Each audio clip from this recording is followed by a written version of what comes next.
Marathi, the voice of Maharashtra.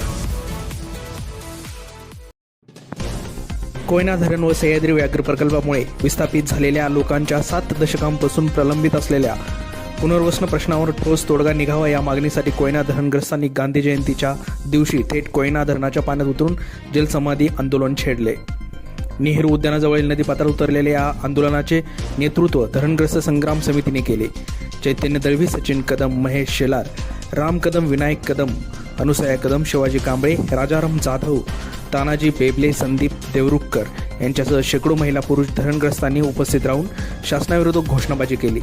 7 दशकांपासून शासनाने केवळ बैठका आणि आश्वासने दिली, मात्र निर्णयांची अंमलबजावणी झाली नाही असा आरोप करत शेंडी तुटो अथवा पारंबी असा निर्धार करत त्यांनी थेट पाण्यात उतरून संघर्ष उभारला.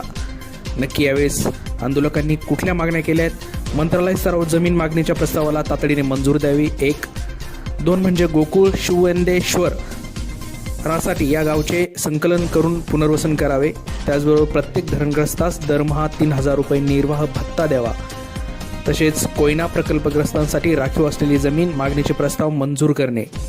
संपादनावेळी ज्यांचे घरे गेले त्यांना भूमिहीन मानून 1 एकर जमीन व भूखंड देणे अशा मागण्या यावेळेस आंदोलकांनी केल्या. आंदोलनादरम्यान पुनर्वसन खात्याचे सहसचिव यांनी आंदोलकांना लेखी पत्र दिले. त्यामध्ये दिनांक 8 ऑक्टोबर रोजी मंत्रालयात बैठक घेण्यात येणार असल्याचे नमूद केले. शासनाकडून मिळालेल्या लेखी आश्वासनानंतर आंदोलन मागे घेण्यात आले. मात्र धरणग्रस्तांनी इशारा दिला आहे की या बैठकीत ठोस निर्णय न झाल्यास संघर्ष आणखी तीव्र केला जाईल. यावेळी पोलीस उपाधीक्षक विजय पाटील यांच्या मार्गदर्शनाखाली कोयना पोलीस ठाण्याचे सहाय्यक पोलीस निरीक्षक SK ओलेकर यांनी चोख बंदोबस्त ठेवला होता.